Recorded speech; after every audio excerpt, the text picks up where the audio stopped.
dikembangkan, diniagakan di pasar-pasar hidup. Tapi tidak semua orang mau. Kenapa? Karena dengan import ada fee, ada uang masuk, ada kejahatan, membunuh petani, membunuh pedagang, akhirnya orang dininabobokan. Jadi solusinya apa? Solusinya semua mesti berangkat dari kampus. Kampus apa? Kampus Universitas Sriwijaya. Ustadz beberapa kali nih nyebut Universitas Sriwijaya. Dia memang setiap 5 menit sekali disebut. Terus kalau orang belajar di Universitas Sriwijaya ini, Ustadz Somad dapat apa? Saya dapat amal jariah dari alumni-alumni yang membangun Indonesia menuju Indonesia Emas 2045 insyaallah. Universitas Sriwijaya bukan swasta, negeri. Orang berbondong-bondong nasional dari Sabang sampai Papua mau daftar ke sini. Yang sudah lulus alhamdulillah, yang belum lulus berusaha, bertawakal, berdoa insyaallah. Enggak lulus-lulus innalillah. Sudah lulus belajar banggakan orang tua. Enggak usah dulu matanya jelalatan lirik sana lirik sini, nembak cewek enggak diterima, cinta ditolak, kapak bertindak. Enggak usah. Serius aja belajar. Saya jadi mahasiswa sama seperti adik-adik. Saya sampai di Kairo 5 September 1998. Belajar 99, 2000, 2001, 2002. 4 tahun saya di Mesir, tidak pernah pacaran sekalipun. Makanya saya ngomong sekarang ringan. Coba kalau saya dulu playboy cap gayung, susah saya ngomong. Jadi apa yang kita rasakan waktu kuliah dulu, ya kita lah ngomongnya cair aja. Adik-adik jangan pacaran, yang penting kualitas belajar, sibuk menyibukkan pikiran untuk belajar. Terus Ustadz dulu nggak pacaran itu gimana ceritanya? Mahasiswa Indonesia 2400, yang laki-laki 2100, yang perempuan 300. Saya termasuk yang tereliminasi, kalah dalam persaingan. Tapi kalau kita kalah dari satu sisi, jangan kalah dari sisi yang lain. Saya alhamdulillah untuk masalah pacaran mungkin saya kalah. Saya bukan petualang, saya kurang suka adventure. Tapi dalam masalah belajar saya serius.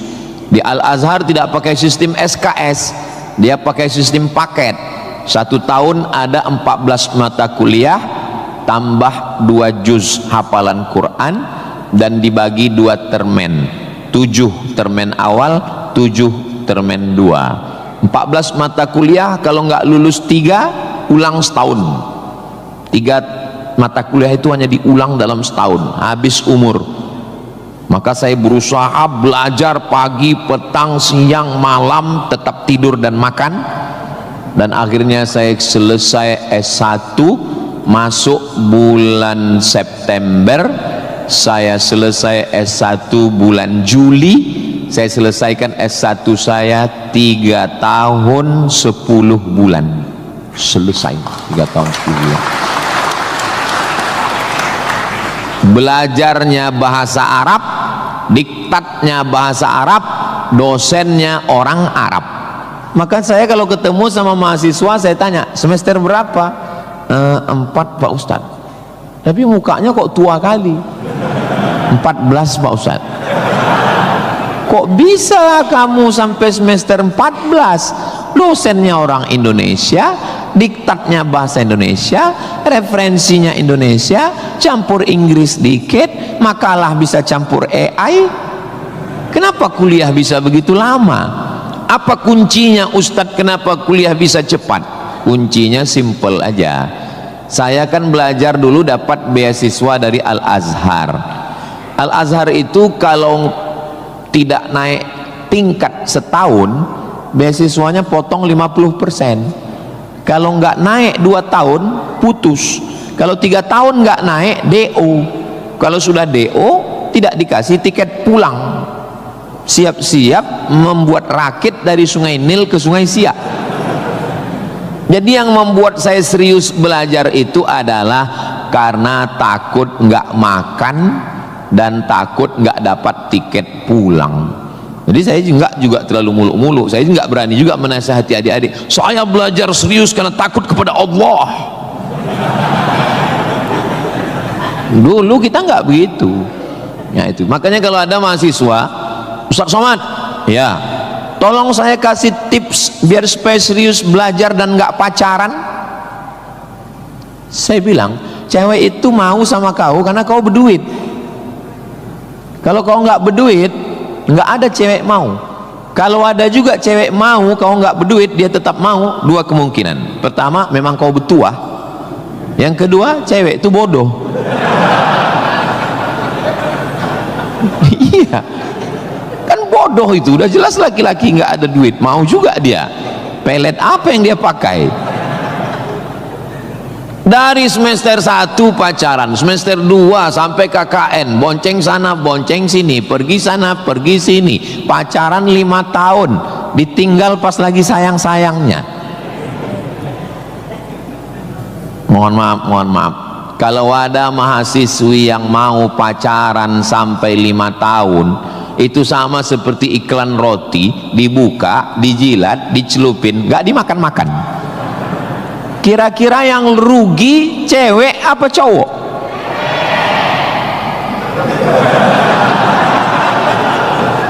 Kalau sudah tahu rugi masih mau pacaran, berarti itu IQ-nya di bawah rata-rata.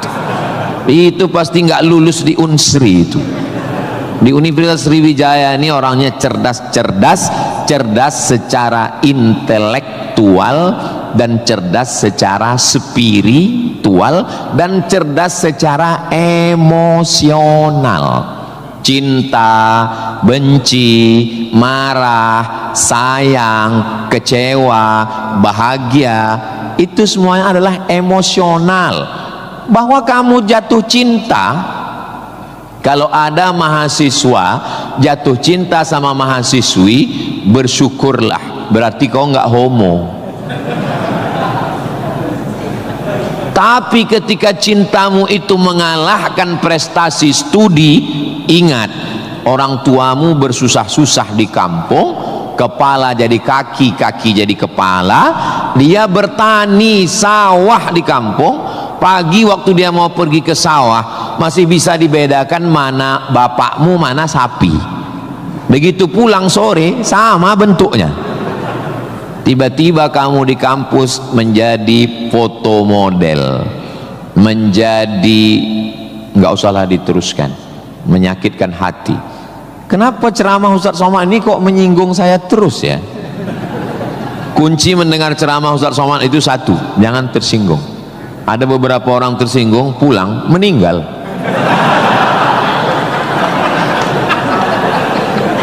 Saudaraku yang dimuliakan Allah, belajar ini seperti pakai kacamata kuda.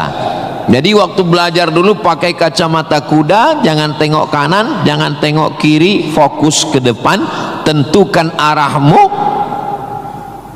maka alam semesta akan membantu. Tentukan targetmu, mana last destination, stasiun terakhir yang mau ditarget mana. Setelah itu langkah karena kakimu, karena kau bertuhan, serahkan pada Allah. Bismillahi tawakkaltu ala Allah, la haula wala quwata illa billah. Ustadz dulu cita-citanya apa? Cita-cita saya selesai S1, habis itu saya S2, habis itu saya S3.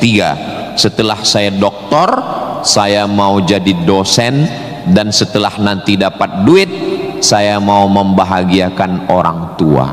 Cita-cita saya nggak banyak, nggak ada cita-cita saya dulu diundang memberikan kuliah umum ke Universitas Sriwijaya, naik helikopter, nggak ada sama sekali, nggak terpikir di kepala saya, nggak ada terlintas.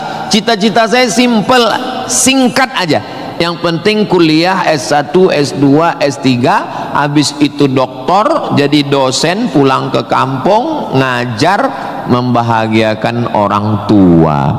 Makanya waktu saya kuliah di Maroko, saya anak pertama, adik saya anak kedua. Kami cuman berdua, adik beradik, saudara kandung laki-laki dua-duanya.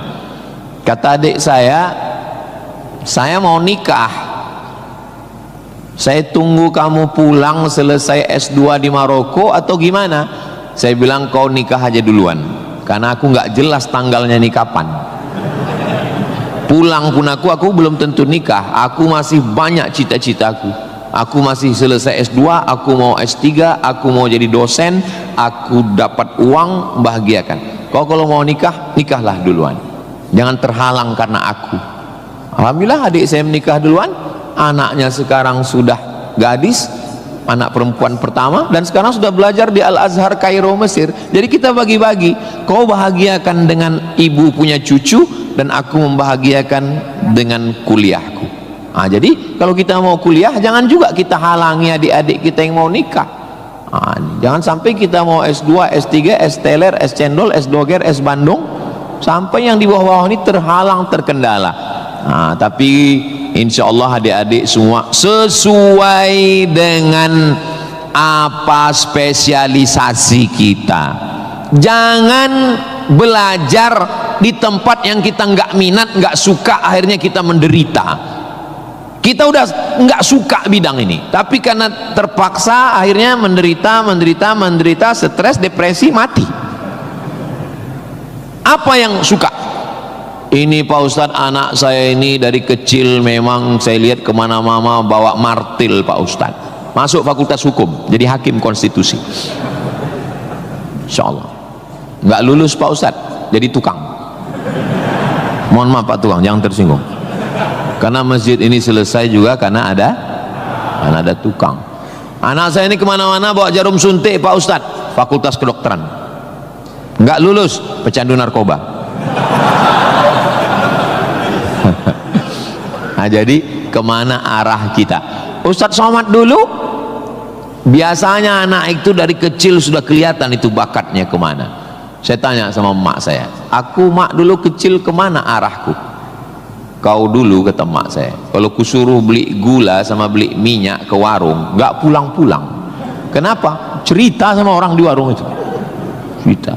Kalau lagi keluar main dulu itu, kalau masuk kelas jam istirahat itu dulu namanya keluar main. Bapak Zul gitu juga, berarti udah tua. Anak sekarang nggak tahu, sebaya kita berarti sama-sama 28 tahun. Masalah umur ini kan bukan masalah angka, tapi masalah rasa. Saya terus terang, kalau di tempat lain saya ceramah saya merasa tua, tapi di Unsri ini rasa semester 7 ini sekarang. Nah, itu maka saya memang minta itu kepada Ustadz Kemas Ali, tolong kalau saya datang ke Sumatera Selatan 5 unsur mesti tercapai. Saya ada ceramah di kantor, alhamdulillah tadi sudah di kantor polisi. Tolong bawa saya ceramah di tanah lapang, tablik akbar supaya semua masyarakat dapat. Yang ketiga ceramah di masjid supaya ada pengajian yang betul-betul ngaji, biasanya subuh. Yang keempat adalah ceramah di spesialisasi, kadang ceramah di IDI, Ikatan Dokter Indonesia, ceramah di PERADI, Persatuan Advokat Indonesia, kemudian satu lagi di kampus. Kenapa saya minta kampus? Karena kampus ini masa depan. Kalau panti jompo itu masa lalu. Ustaz jangan disebut jompo, kami di sini ada juga yang tua. Saya tidak ada melihat orang tua di sini. Ini hanyalah anak-anak muda yang terjebak di tubuh yang tua. Nah, jadi sebetulnya masalah tua dan muda itu adalah masalah semangat dan perasaan. Kalau semangatnya muda, perasaannya muda, maka disebut dia dengan sumpah pemuda. Padahal yang bersumpah itu orang tua. Tapi karena dia semangat, memang luar biasa Masjid Nabawi Unsri ini. TV-nya 4 di kiri, 4 di kanan. Luar biasa katanya. Kadang kita ceramah di beberapa masjid itu kecil aja TV-nya, ini sampai 4. Ini menunjukkan anggaran untuk kampus ini memang hebat. Itu luar biasa. Jadi kalau ada orang mengatakan bahwa Sumatera Selatan itu bawahnya itu banyak emas, memang datanglah ke Unsri, memang terbukti atapnya pun emas. Nggak salah itu Pak Ketua HIPMI, memang banyak emas yang perlu digali di Sumatera Selatan ini, dan Unsri sudah mewujudkannya di atas. Siapa yang bisa melakukan bukan eksploitasi, tapi menggali potensi yang ada di alam ini? Nah, itu adalah mahasiswa. Inna fi khalqis samawati, dalam penciptaan langit, wal ardi, penciptaan bumi, waqtilafil laili wan nahari, perputaran siang dan malam, la ayat, itu semua adalah ayat-ayat. Apa yang kau tahu tentang ayat? Ayat kursi Pak Ustaz. Apa yang kau tahu tentang ayat? Ayat Al-Quran Pak Ustaz. Apa yang kau tahu tentang ayat? Ayat-ayat cinta Pak Ustaz. Ayat semesta. Inna fi khalqis samawati, penciptaan langit, dipikirkan dengan akal, muncul ayat, namanya ayat kauniyah, ayat semesta yang dikaji satu fakultas khusus, namanya fakultas astronomi, bukan astrologi. Yang perlu dipelajari itu astronomi, bukan astrologi. Kalau yang astrologi itu, Anda lahir bulan April, bintang Anda Taurus, jangan jatuh cinta dengan Pisces, karena kalau ikan jatuh cinta dengan kambing, nanti tinggalnya di mana? Buang-buang waktu aja itu, nggak usah dikaji. Tapi ketika berpikir tentang astronomi, tentang ilmu langit, maka umat Islam sudah lama mengkaji itu yang disebut dengan ilmu falak. Ilmu falak itu yang dipakai oleh Badan Lembaga Hisab dan Ru'yah. Hisab artinya perhitungan, menghitung bagaimana tingginya matahari, bulan di atas ufuk. Kenapa terjadi persimpangan antara NU dengan Muhammadiyah tentang penetapan 1 Ramadan dan 1 Syawal? Itu berawal dari titik astronomi, karena menurut Muhammadiyah kalau sudah nampak 1 hilal, walaupun dia tingginya 0,5 derajat atau 1 derajat, maka itu sudah dianggap sebagai hilal. Tapi menurut NU, Perti, Persis, Al-Wasliyah, Nahdlatul Ulama, maka mereka mensyaratkan sesuai syarat Mabim, Malaysia, Brunei, Indonesia, Singapura, mensyaratkan mesti 3 derajat. 3 derajat baru dianggap sebagai hilal. Kalau 1 belum dianggap sebagai hilal. Kata Muhammadiyah 1 pun hilal, kata NU 3 baru hilal. Akhirnya datang wakil presiden Indonesia, namanya Bapak Yusuf Kala. Pak JK duduk dengan NU dan Muhammadiyah. Kata Pak JK, gimana kalau NU turunkan 1, Muhammadiyah naikkan 1? Karena beliau kan pengusaha, bisnismen, biar supaya ketemu titik temu. Ya nggak ketemu, karena ini metodologinya berbeda. Akhirnya karena nggak ketemu, itulah terjadi 2 perbedaan. Maka umat Islam di Indonesia, dia saling menjaga perasaan masing-masing. Akhirnya masing-masing mengamalkan. Yang 1 dengan 1 derajatnya, dengan 0,2-nya, yang 1, dan nanti akan terulang lagi pada tanggal 20, pada tanggal 19, hari Kamis 19 Maret itu nanti satu Indonesia akan mengeluarkan teropong untuk melihat astronomi apakah nampak anak bulan atau tidak. Di Riau itu teropongnya dibeli dulu harganya 50 juta, sejak dibeli sampai sekarang nggak pernah nampak hilal. Ustaz kok tahu? Teman saya kebetulan salah satu yang bekerja di situ, dia pernah posting gambar di teropong. Saya tanya, apa yang nampak? Dibilangnya gaji 13 katanya.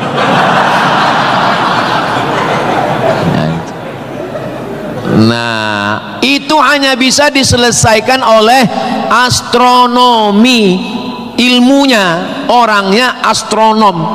Inna fi khalqis samawati wal ardi, bumi, satu fakultas muncul namanya fakultas geologi. Geo bumi, logi ilmu, geologi ilmu bumi. Ternyata di dalam bumi ini ada batu bara. Di dalam bumi Sumatera Selatan ini batu bara. Ustaz tahu dari mana? Tadi waktu kami naik heli tadi. Ini nyebut heli ini 20 menit sekali harus diulang. Waktu kami tadi naik itu di Sungai Musi, di bawah banyak sekali kapal-kapal membawa batu bara. Batu bara itu di dalam tanah, tapi kalau di Sumatera Utara di atas tanah. Abdul Somad batu bara.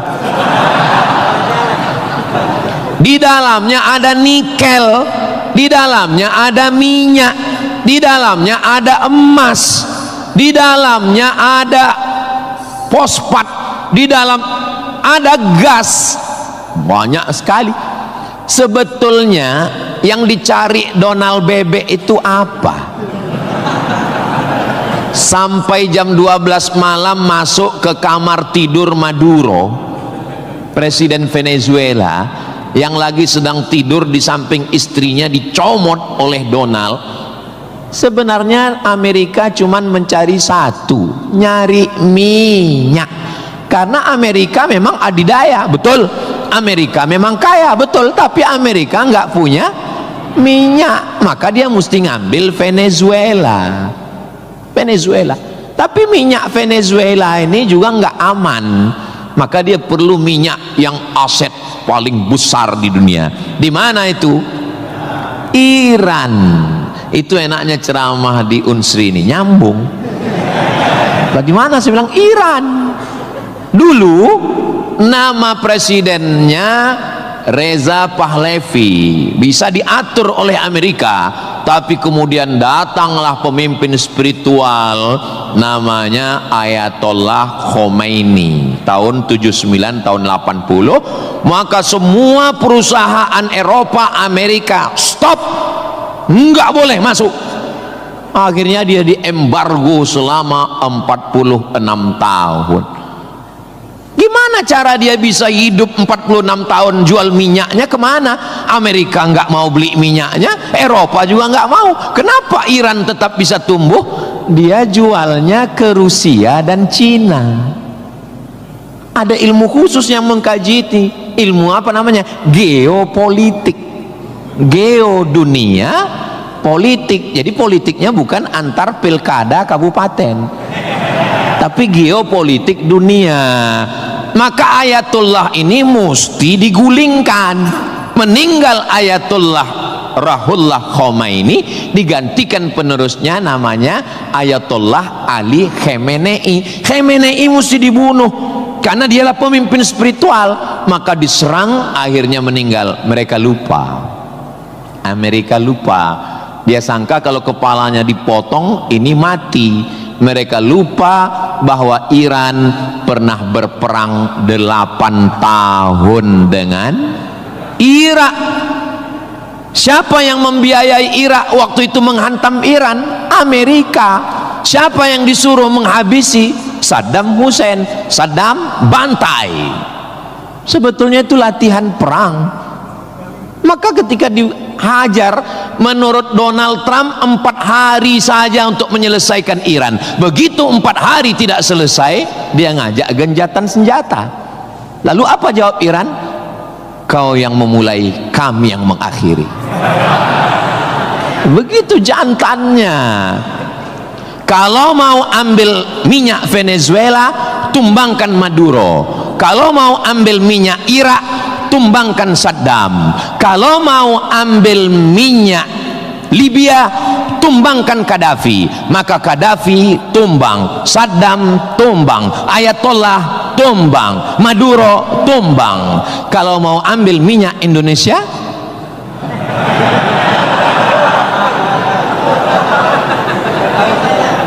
saudaraku yang dimuliakan Allah Subhanahu wa taala, itulah hebatnya. Jadi adik-adik saya ajak 2 SKS kuliah geopolitik. Kenapa untuk mengambil minyak Venezuela mesti ditumbangkan Maduro? Kenapa untuk mengambil minyak Baghdad Saddam mesti ditumbangkan? Kenapa untuk mengambil minyak Libya Gaddafi mesti ditumbangkan? Kenapa Indonesia nggak ada yang ganggu? Karena di Indonesia nggak tumbang pun minyaknya udah dapat. Saudara yang dimuliakan Allah Subhanahu wa taala. Sebetulnya dulu nggak tahu adik-adik belajar sejarah gimana. Tapi kalau saya dulu belajar sejarah, Belanda datang ke Indonesia ingin mencari rempah-rempah. Kayu manis, buah pala, merica, ketumbar. Kita pun waktu itu bingung. Nanya sama guru SD, ya, Belanda kesini naik kapal kayu jauh-jauh dari Amsterdam, 3 bulan naik kapal cuman mau cari rempah. Iya katanya. Sekarang baru kita tahu mereka bukan nyari rempah, nyari minyak. Ini udah di kapling-kaplingnya. Papua emas, Sulawesi nikel. Ada satu pulau namanya Pulau Emas, Swarna Dwipa. Swarna Dwipa artinya pulau emas, nama lain dari Sumatera. Dulu ketika Portugis, ada satu negara namanya Portugal, orangnya namanya Portugis. Portugis dengan Portugal itu sama, cuman beda, nama negaranya Portugal, orangnya Portugis. Portugal itu bukan persatuan orang tua gatal. Mereka inilah yang datang untuk mengambil cengkeh ke Tidore dan Ternate, Sumatera, Kalimantan, Sulawesi. Antara Sulawesi dan Papua ada kerajaan kecil Tidore dan Ternate. Tanaman yang mereka cari adalah cengkeh, karena cengkeh hanya tumbuh di Tidore dan Ternate. Ketika mereka ambil bibit cengkeh mau ditanam di Eropa, musim dingin mati. Indonesia ini potensinya luar biasa. Tidak ada negara miskin, yang ada adalah negara salah kelola. Ustaz sedang bicara Indonesia? Tidak, negara kita kaya. Saya bicara tentang Konoha. Maka saya tidak pernah pesimis, saya selalu optimis. Makanya walaupun ini bulan puasa, lapar, tapi suara saya menggelegar kan?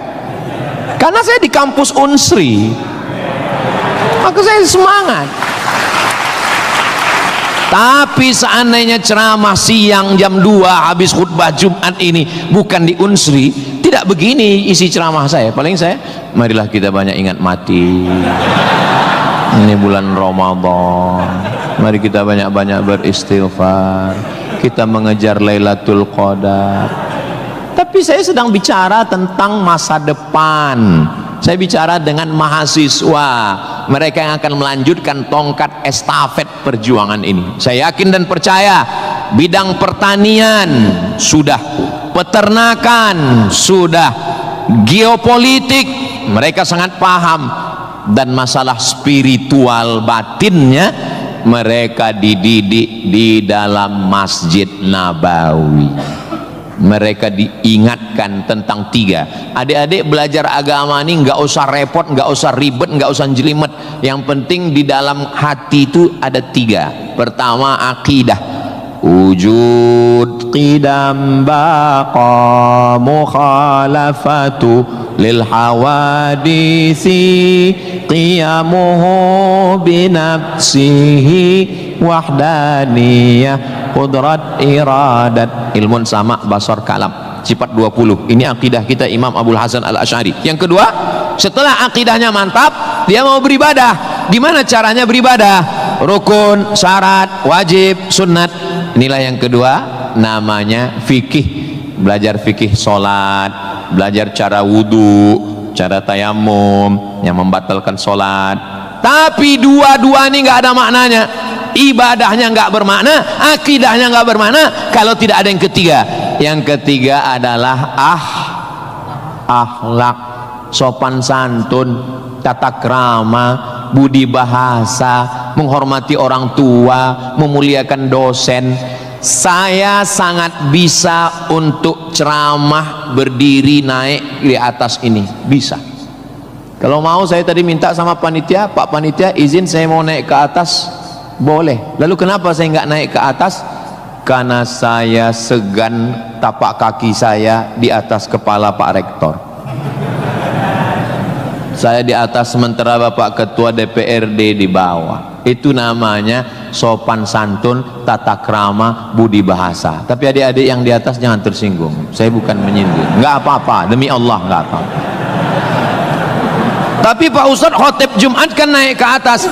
Khotib Jumat di atas memang mimbar ini untuk khutbah. Mimbar Nabi itu tangganya cuma 3. 1, 2, 3. Maka kalau definisinya lebih dari yang dibuat Nabi adalah bid'ah, inilah mimbar yang bid'ah.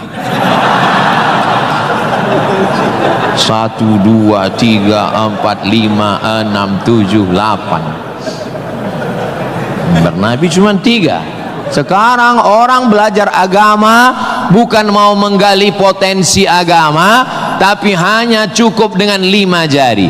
Jika tidak ada zaman Nabi, bid'ah. Apa ini?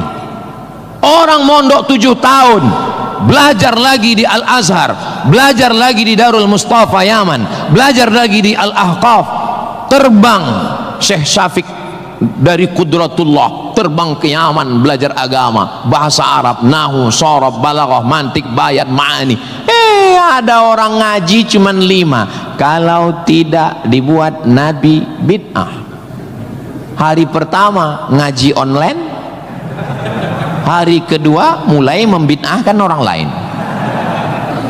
Ini pemiskinan ilmu. Masya Allah, sangat luar biasa tausiah yang sudah disampaikan oleh guru kita Al-Ustaz Abdul Somad. Sahabat beriman yang dimuliakan Allah, tetaplah di channel ini karena kajian ini belum selesai dan masih banyak lagi hal-hal menarik yang akan disampaikan oleh beliau.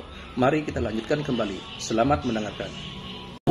Dan orang-orang beginilah yang mau diadu domba. Jangan mau diadu domba, karena kita bukan domba. Maka siapa yang mau diadu domba nanti disembelih waktu Idul. Saudaraku yang dimuliakan Allah Subhanahu wa taala. Jadi belajar agama itu penting. Kalau di universitas agama Islam memang dia ada pelajaran yang begitu banyak. Tapi di universitas umum mereka belajar 2 SKS, 16 tatap muka, potong mid semester, potong pertemuan pertama, potong libur banjir, asap dan mati lampu. Hanya tinggal 5 pertemuan. Apa yang bisa diambil dari situ? Tapi saya optimis di Palembang, di Sumatera Selatan, orang tidak hanya ngaji di kampus, tapi juga ngaji di masjid. Bulan Ramadan ini pengajian penuh. Kultum subuh, kultum duha, kultum zuhur, kultum asar, kultum menjelang berbuka, kultum habis isya menjelang tarawih, tambah malam 10 terakhir kultum iktikaf. Maka ada namanya madrasah Ramadan. Kira-kira selesai Ramadan ini apa yang bertambah? Alhamdulillah Ustaz Somad, selesai berRamadan ini ada 5 yang bertambah. Apa dia? Berat badan, kolesterol, gula darah, diabetes, asam lambung. Mudah-mudahan selesai Ramadan ini kita sehat walafiat semuanya insyaallah. Ustaz Somad ceramahnya jangan lewat dari jam 2.30. Kenapa? Karena kalau lewat Ustadz ditinggalkan helikopter. Begitu arahan tadi. Saya sebetulnya mau berlama-lama dengan adik-adik sekalian karena saya nyaman ceramah di Unsri ini, tapi apalah daya, memang sedap makan ikan gulama dimakan sambil nonton Harry Potter. Saya tidak bisa berlama-lama karena takut ditinggalkan helikopter. Itulah yang dapat saya sampaikan pada kesempatan yang baik dan mulia ini. Adapun tepuk tangan yang kurang semangat saya maklum karena lapar semuanya. Kepada Bapak Rektor dan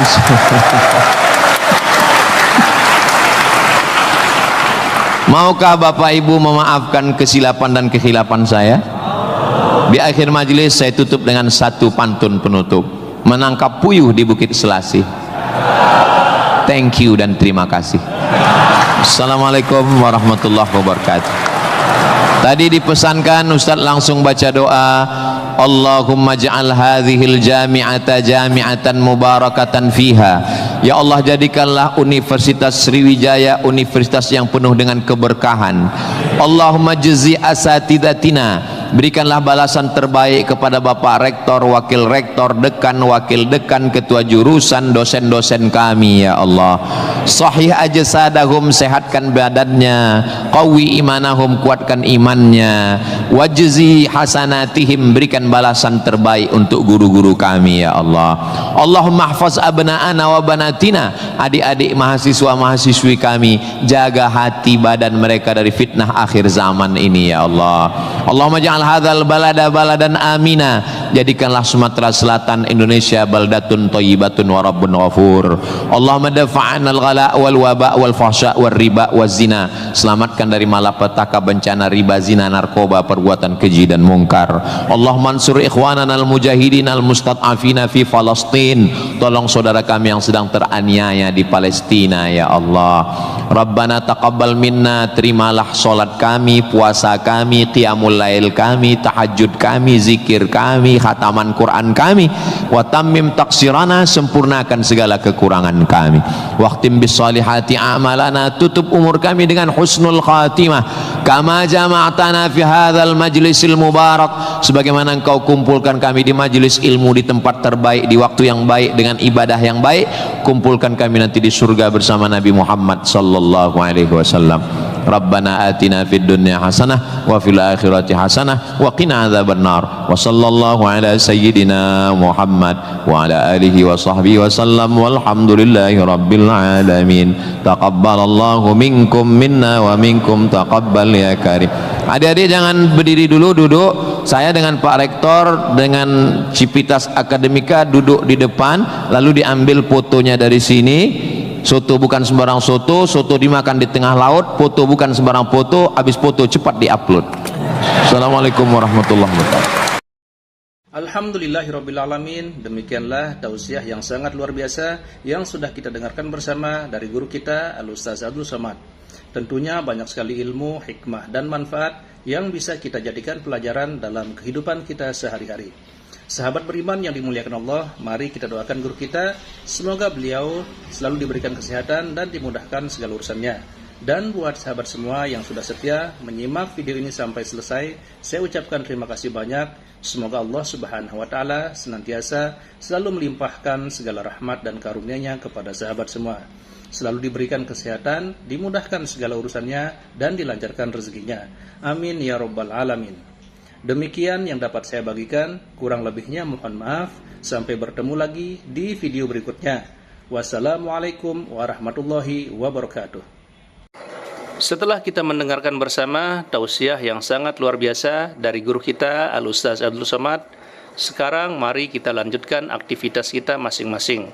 Semoga apa yang sudah disampaikan oleh beliau bisa menjadi ilmu yang bermanfaat dalam kehidupan kita sehari-hari. Selamat beraktivitas buat sahabat semua dan sukses selalu. Sampai bertemu lagi di video Ar-Razzaq 313 berikutnya. Wabillahi taufiq wal hidayah. Wassalamualaikum warahmatullahi wabarakatuh. Bismillahirrahmanirrahim. Assalamualaikum warahmatullahi wabarakatuh. Alhamdulillahirrabbilalamin. Wassalatu wassalamu ala asyrafil anbiya wal mursalin Sayyidina Muhammadin wa ala alihi wa sahbihi ajma'in, amma ba'du. Sahabat beriman yang dirahmati Allah, syukur alhamdulillah kita bertemu lagi di channel Ar-Razak 313. Pada kesempatan yang berbahagia ini, saya mengajak kita semua untuk bersama-sama mendengarkan tausiah yang sangat luar biasa yang akan disampaikan oleh guru kita Al-Ustaz Abdul Somad. Tentunya banyak sekali ilmu, hikmah, dan manfaat yang bisa kita jadikan pelajaran dalam kehidupan kita sehari-hari. Berikut ini, mari kita sama-sama dengarkan isi tausiah beliau. Selamat mendengarkan. Sebetulnya yang dicari Donald Bebek itu apa?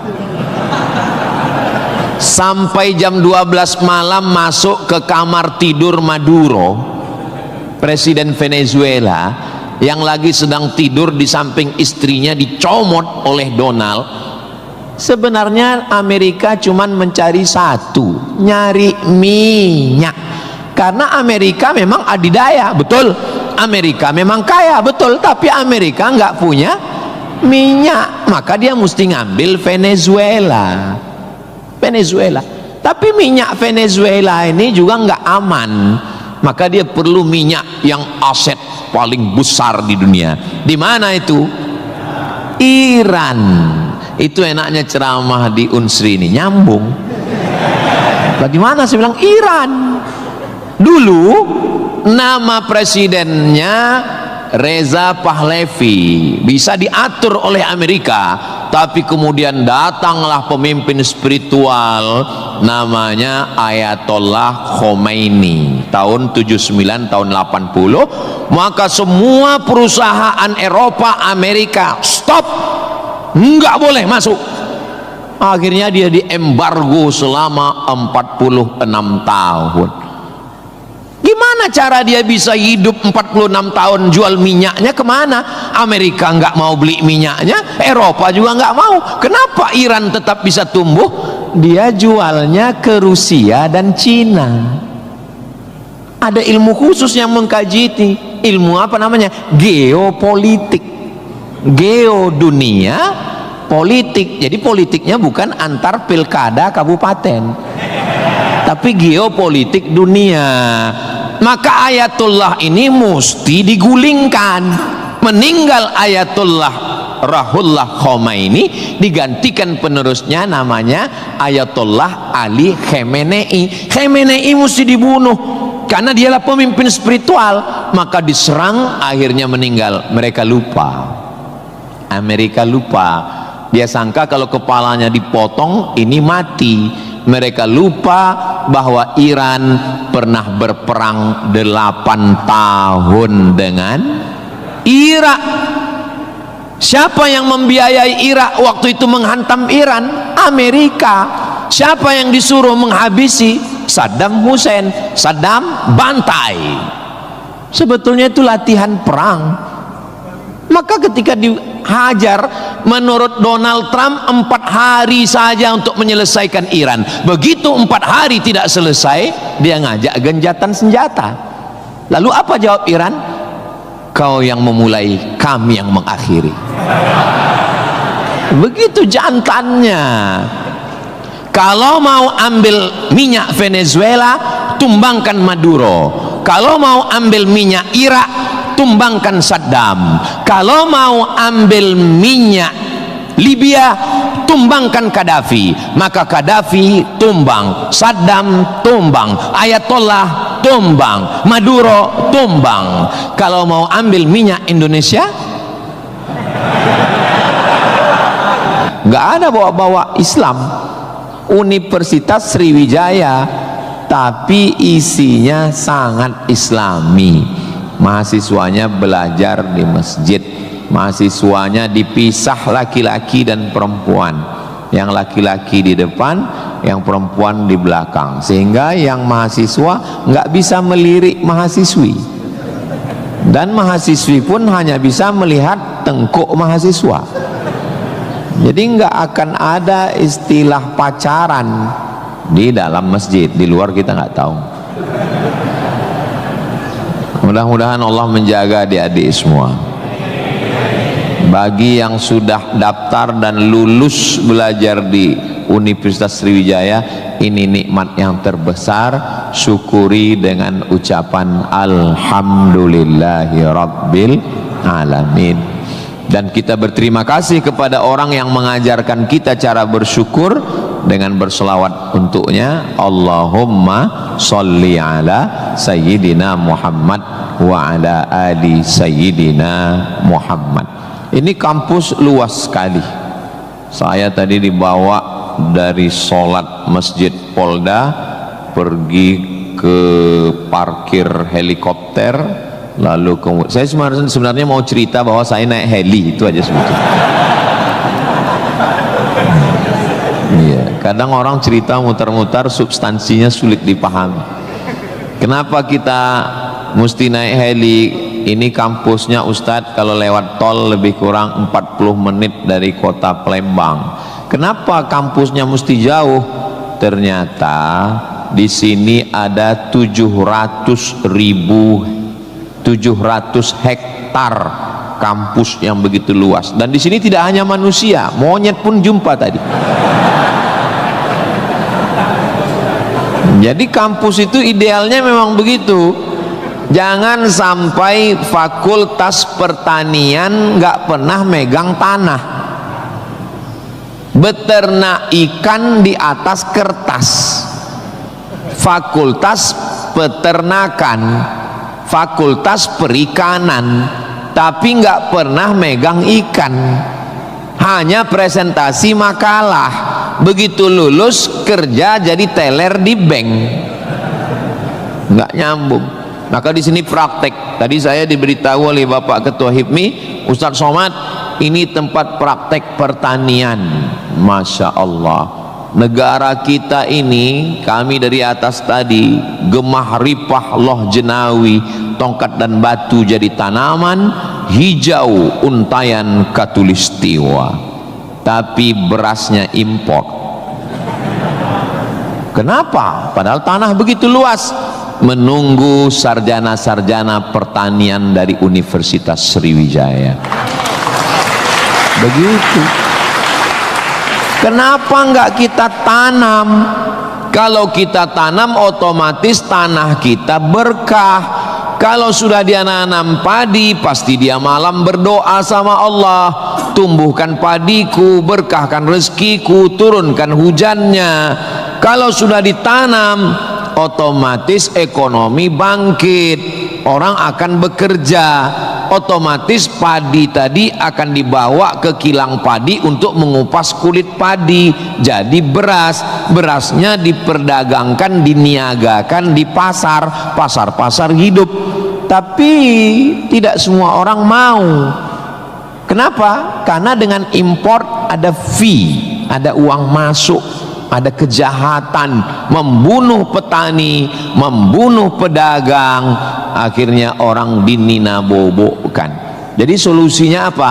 Solusinya semua mesti berangkat dari kampus. Kampus apa? Kampus Universitas Sriwijaya. Ustadz beberapa kali nih nyebut Universitas Sriwijaya, dia memang setiap 5 menit sekali disebut. Terus kalau orang belajar di Universitas Sriwijaya ini, Ustadz Somad dapat apa? Saya dapat amal jariah dari alumni-alumni yang membangun Indonesia menuju Indonesia Emas 2045 insyaallah. Universitas Sriwijaya bukan swasta, negeri. Orang berbondong-bondong nasional dari Sabang sampai Papua mau daftar ke sini. Yang sudah lulus alhamdulillah, yang belum lulus berusaha, bertawakal, berdoa, insya Allah. Enggak lulus innalillah. Sudah lulus, belajar, banggakan orang tua. Enggak usah dulu matanya jelalatan, lirik sana lirik sini, nembak cewek enggak diterima, cinta ditolak, kapak bertindak. Enggak usah, serius aja belajar. Saya jadi mahasiswa sama seperti adik-adik. Saya sampai di Kairo 5 September 1998. belajar 99, 2000, 2001, 2002, 4 tahun saya di Mesir, tidak pernah pacaran sekalipun. Makanya saya ngomong sekarang ringan. Coba kalau saya dulu playboy cap gayung, susah saya ngomong. Jadi apa yang kita rasakan waktu kuliah dulu, ya kita ngomongnya cair aja. Adik-adik jangan pacaran, yang penting kualitas belajar, sibuk menyibukkan pikiran untuk belajar. Terus Ustadz dulu nggak pacaran itu gimana ceritanya? Mahasiswa Indonesia 2400, yang laki-laki 2100, yang perempuan 300. Saya termasuk yang tereliminasi, kalah dalam persaingan. Tapi kalau kita kalah dari satu sisi, jangan kalah dari sisi yang lain. Saya alhamdulillah untuk masalah pacaran mungkin saya kalah. Saya bukan petualang, saya kurang suka adventure. Tapi dalam masalah belajar saya serius. Di Al-Azhar tidak pakai sistem SKS, dia pakai sistem paket. 1 tahun ada 14 mata kuliah tambah 2 juz hafalan Quran, dan dibagi 2 termen, 7 termen awal, 7 termen 2. 14 mata kuliah, kalau nggak lulus 3 ulang setahun. 3 mata kuliah itu hanya diulang dalam setahun, habis umur. Maka saya berusaha belajar pagi, petang, siang, malam, tetap tidur dan makan. Dan akhirnya saya selesai S1, masuk bulan September. Saya selesai S1 bulan Juli. Saya selesaikan S1 saya 3 tahun 10 bulan. Selesai 3 tahun 10 bulan. Belajarnya bahasa Arab, diktatnya bahasa Arab, dosennya orang Arab. Maka saya kalau ketemu sama mahasiswa, saya tanya, semester berapa? 4 Pak Ustadz. Tapi mukanya kok tua kali. 14 Pak Ustadz. Kok bisa kamu sampai semester 14? Dosennya orang Indonesia, diktatnya bahasa Indonesia, referensinya Indonesia, campur Inggris dikit, makalah bisa campur AI. Kenapa kuliah bisa begitu lama? Apa kuncinya Ustadz, kenapa kuliah bisa cepat? Kuncinya simple aja. Saya kan belajar dulu dapat beasiswa dari Al-Azhar. Al-Azhar itu kalau tidak naik tingkat setahun, beasiswanya potong 50%. Kalau nggak naik 2 tahun putus. Kalau 3 tahun nggak naik DO. Kalau sudah DO tidak dikasih tiket pulang. Siap-siap membuat rakit dari Sungai Nil ke Sungai Siak. Jadi yang membuat saya serius belajar itu adalah karena takut nggak makan dan takut nggak dapat tiket pulang. Jadi saya juga terlalu muluk-muluk. Saya nggak berani juga menasihati adik-adik. Saya belajar serius karena takut kepada Allah. Dulu kita nggak begitu. Ya itu. Makanya kalau ada mahasiswa, Ustaz Somad, ya, tolong saya kasih tips biar supaya serius belajar dan nggak pacaran. Saya bilang, cewek itu mau sama kau karena kau berduit. Kalau kau nggak berduit, nggak ada cewek mau. Kalau ada juga cewek mau, kau nggak berduit, dia tetap mau. 2 kemungkinan. Pertama, memang kau betua. Yang kedua, cewek itu bodoh. Iya, kan bodoh itu. Udah jelas laki-laki nggak ada duit, mau juga dia. Pelet apa yang dia pakai? Dari semester 1 pacaran, semester 2 sampai KKN, bonceng sana bonceng sini, pergi sana pergi sini, pacaran 5 tahun, ditinggal pas lagi sayang-sayangnya.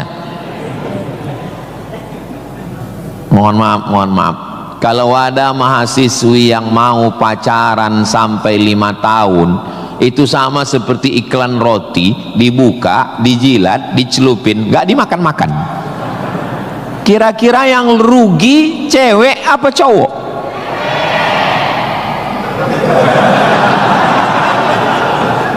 Kalau sudah tahu rugi masih mau pacaran, berarti itu IQ-nya di bawah rata-rata itu pasti nggak lulus di Unsri itu.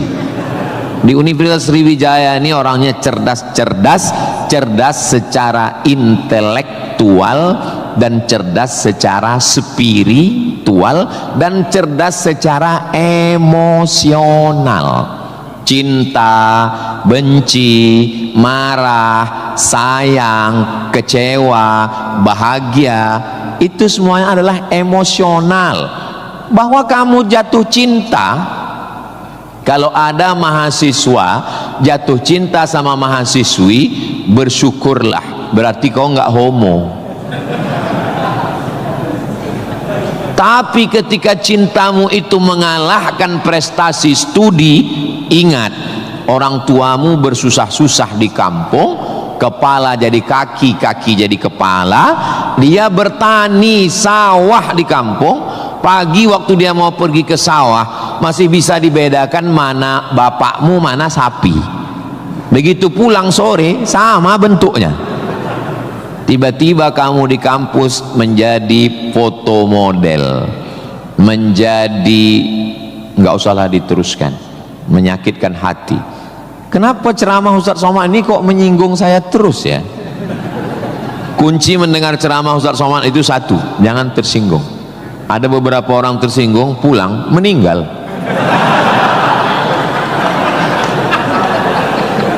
Saudaraku yang dimuliakan Allah, belajar ini seperti pakai kacamata kuda. Jadi waktu belajar dulu pakai kacamata kuda, jangan tengok kanan, jangan tengok kiri, fokus ke depan, tentukan arahmu, maka alam semesta akan membantu.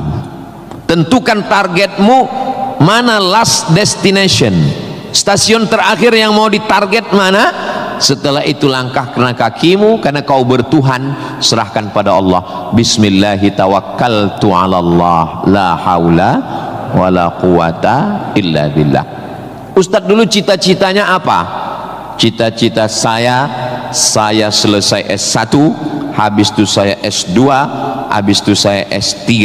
Setelah saya doktor, saya mau jadi dosen, dan setelah nanti dapat duit, saya mau membahagiakan orang tua. Cita-cita saya nggak banyak. Nggak ada cita-cita saya dulu diundang memberikan kuliah umum ke Universitas Sriwijaya, naik helikopter, nggak ada sama sekali. Nggak terpikir di kepala saya, nggak ada terlintas. Cita-cita saya simple, singkat aja. Yang penting kuliah S1, S2, S3, habis itu doktor, jadi dosen, pulang ke kampung, ngajar, membahagiakan orang tua. Makanya waktu saya kuliah di Maroko, saya anak pertama, adik saya anak kedua. Kami cuma berdua adik beradik, saudara kandung laki-laki dua-duanya. Kata adik saya mau nikah. Saya tunggu kamu pulang selesai S2 di Maroko atau gimana? Saya bilang kau nikah aja duluan, karena aku nggak jelas tanggalnya nih kapan.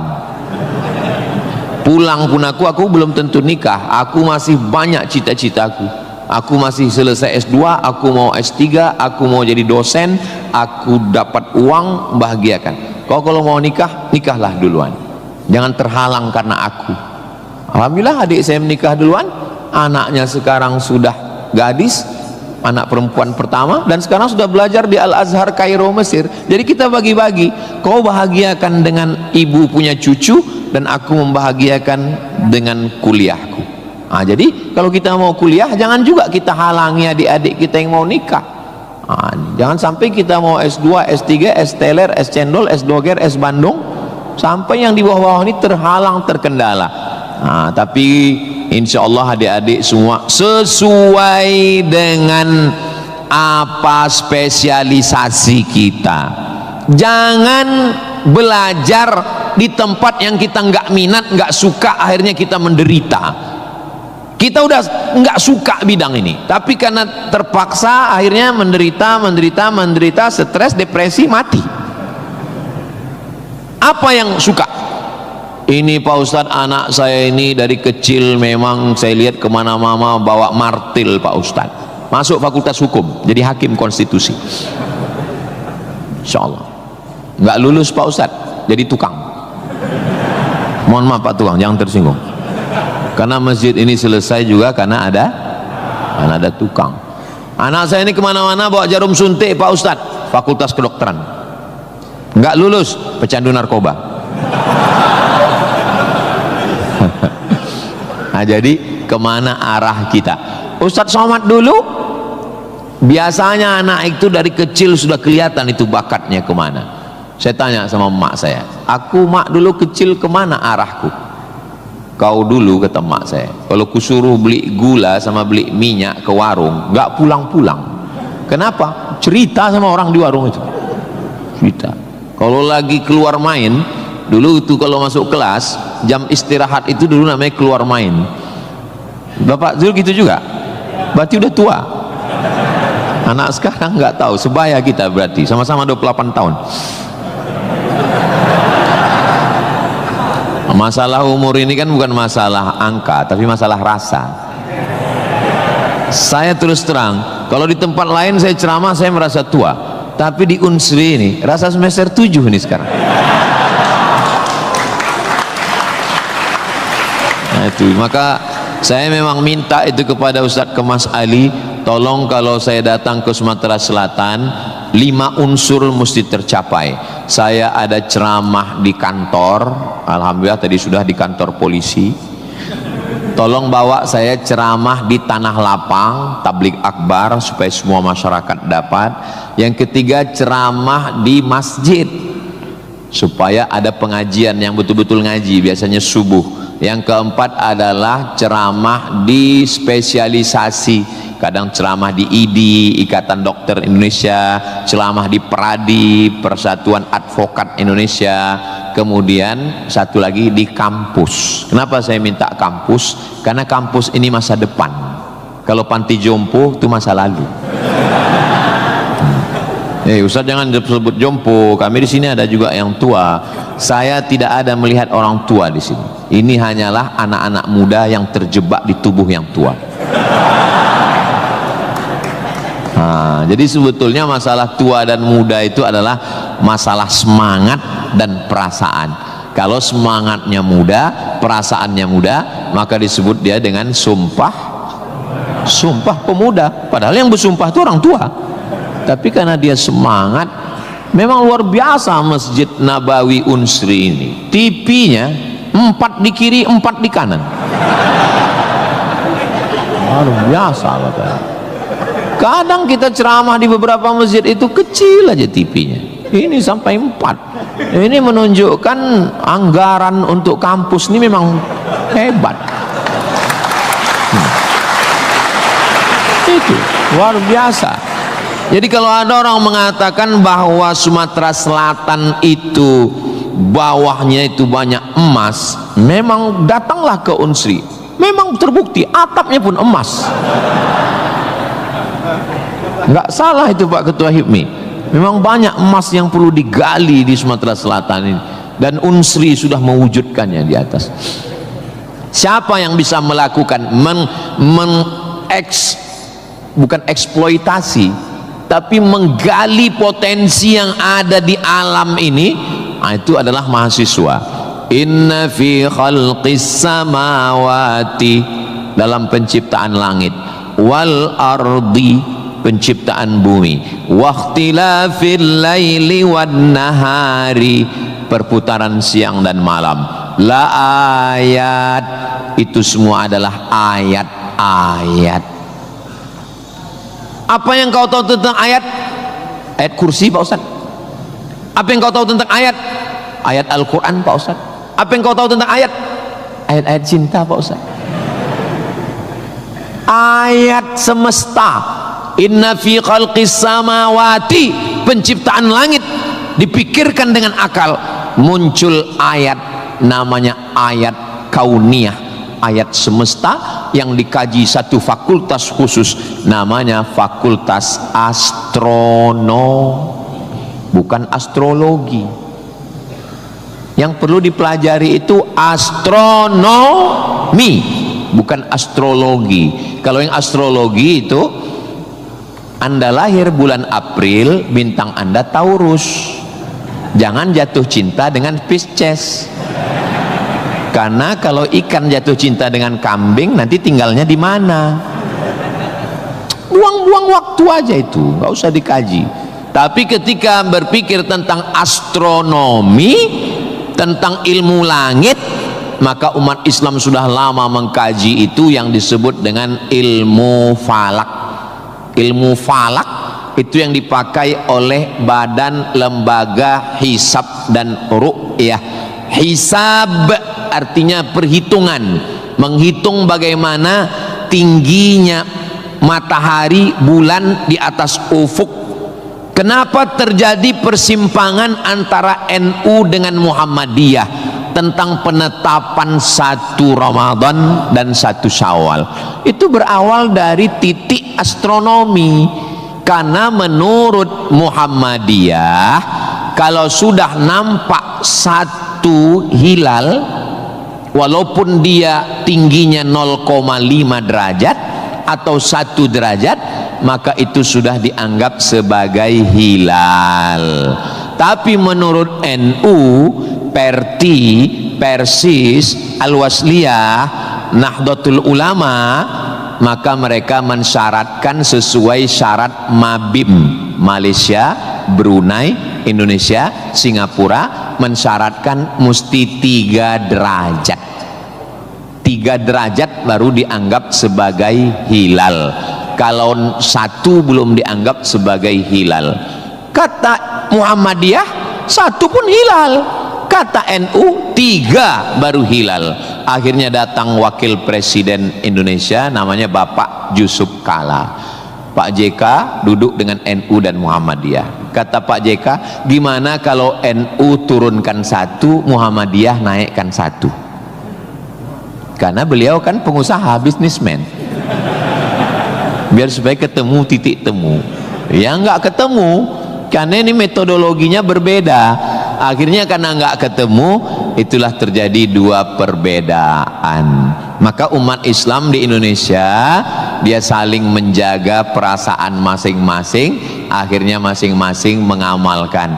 Yang 1 dengan 1 derajatnya, dengan 0,2-nya, yang 1, dan nanti akan terulang lagi pada tanggal 20, pada tanggal 19 hari Kamis 19 Maret itu nanti satu Indonesia akan mengeluarkan teropong untuk melihat astronomi, apakah nampak anak bulan atau tidak. Di Riau itu teropongnya dibeli dulu harganya 50 juta. Sejak dibeli sampai sekarang nggak pernah nampak hilal. Ustaz kok tahu? Teman saya kebetulan salah satu yang bekerja di situ. Dia pernah posting gambar melihat teropong. Saya tanya, apa yang nampak? Dibilangnya gaji 13 katanya. Nah, itu hanya bisa diselesaikan oleh astronomi. Ilmunya, orangnya astronom. Inna fi khalqis samawati wal ardi, bumi, satu fakultas muncul namanya fakultas geologi. Geo bumi, logi ilmu, geologi ilmu bumi. Ternyata di dalam bumi ini ada batu bara. Di dalam bumi Sumatera Selatan ini batu bara. Ustaz tahu dari mana? Tadi waktu kami naik heli tadi. Ini nyebut heli ini 20 menit sekali harus diulang. Waktu kami tadi naik itu di Sungai Musi, di bawah banyak sekali kapal-kapal membawa batu bara. Batu bara itu di dalam tanah, tapi kalau di Sumatera Utara di atas tanah. Abdul Somad batu bara. Di dalamnya ada nikel, di dalamnya ada minyak, di dalamnya ada emas, di dalamnya ada fosfat, di dalam ada gas. banyak sekali. Sebetulnya yang dicari Donald Bebek itu apa? Sampai jam 12 malam masuk ke kamar tidur Maduro, presiden Venezuela, yang lagi sedang tidur di samping istrinya dicomot oleh Donald. Sebenarnya Amerika cuman mencari satu, nyari minyak. Karena Amerika memang adidaya, betul. Amerika memang kaya, betul. Tapi Amerika nggak punya minyak, maka dia mesti ngambil Venezuela. Tapi minyak Venezuela ini juga nggak aman, maka dia perlu minyak yang aset paling besar di dunia. Di mana itu? Iran. Itu enaknya ceramah di Unsri ini, nyambung. Bagaimana saya bilang Iran? Dulu nama presidennya Reza Pahlavi, bisa diatur oleh Amerika, tapi kemudian datanglah pemimpin spiritual namanya Ayatollah Khomeini tahun 79 tahun 80, maka semua perusahaan Eropa, Amerika stop, nggak boleh masuk. Akhirnya dia diembargo selama 46 tahun. Gimana cara dia bisa hidup 46 tahun? Jual minyaknya kemana? Amerika nggak mau beli minyaknya, Eropa juga nggak mau. Kenapa Iran tetap bisa tumbuh? Dia jualnya ke Rusia dan Cina. Ada ilmu khusus yang mengkaji ini. Ilmu apa namanya? Geopolitik. Geo dunia, politik. Jadi politiknya bukan antar pilkada kabupaten, tapi geopolitik dunia. Maka Ayatullah ini mesti digulingkan. Meninggal Ayatullah Ruhollah Khomeini, digantikan penerusnya namanya Ayatollah Ali Khamenei. Khamenei mesti dibunuh karena dialah pemimpin spiritual, maka diserang, akhirnya meninggal. Mereka lupa, Amerika lupa. Dia sangka kalau kepalanya dipotong ini mati. Mereka lupa bahwa Iran pernah berperang 8 tahun dengan Irak. Siapa yang membiayai Irak waktu itu menghantam Iran? Amerika. Siapa yang disuruh menghabisi? Saddam Hussein. Saddam bantai. Sebetulnya itu latihan perang. Maka ketika dihajar, menurut Donald Trump 4 hari saja untuk menyelesaikan Iran. Begitu 4 hari tidak selesai, dia ngajak genjatan senjata. Lalu apa jawab Iran? Kau yang memulai, kami yang mengakhiri. Begitu jantannya. Kalau mau ambil minyak Venezuela, tumbangkan Maduro. Kalau mau ambil minyak Irak, tumbangkan Saddam. Kalau mau ambil minyak Libya, tumbangkan Gaddafi. Maka Gaddafi tumbang, Saddam tumbang, Ayatollah tumbang, Maduro tumbang. Kalau mau ambil minyak Indonesia,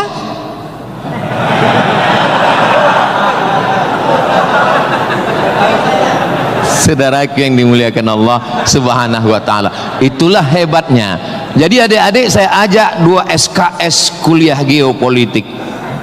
Kenapa untuk mengambil minyak Venezuela mesti ditumbangkan Maduro? Kenapa untuk mengambil minyak Baghdad Saddam mesti ditumbangkan? Kenapa untuk mengambil minyak Libya Gaddafi mesti ditumbangkan? Kenapa Indonesia nggak ada yang ganggu? Karena di Indonesia nggak tumbang pun minyaknya udah dapat. Saudara yang dimuliakan Allah Subhanahu wa ta'ala, sebetulnya dulu nggak tahu adik-adik belajar sejarah gimana, tapi kalau saya dulu belajar sejarah, Belanda datang ke Indonesia ingin mencari rempah-rempah, kayu manis, buah pala, merica, ketumbar. Kita pun waktu itu bingung. Nanya sama guru SD, ya, Belanda kesini naik kapal kayu jauh-jauh dari Amsterdam, 3 bulan naik kapal cuman mau cari rempah. Iya, katanya. Sekarang baru kita tahu, mereka bukan nyari rempah, nyari minyak, Ini udah di kapling-kaplingnya. Papua emas, Sulawesi nikel. Ada satu pulau namanya Pulau Emas, Swarna Dwipa. Swarna Dwipa artinya pulau emas, nama lain dari Sumatera. Dulu ketika Portugis, ada satu negara namanya Portugal, orangnya namanya Portugis. Portugis dengan Portugal itu sama, cuman beda, nama negaranya Portugal, orangnya Portugis. Portugal itu bukan persatuan orang tua gatal. Mereka inilah yang datang untuk mengambil cengkeh ke Tidore dan Ternate, Sumatera, Kalimantan, Sulawesi. Antara Sulawesi dan Papua ada kerajaan kecil Tidore dan Ternate.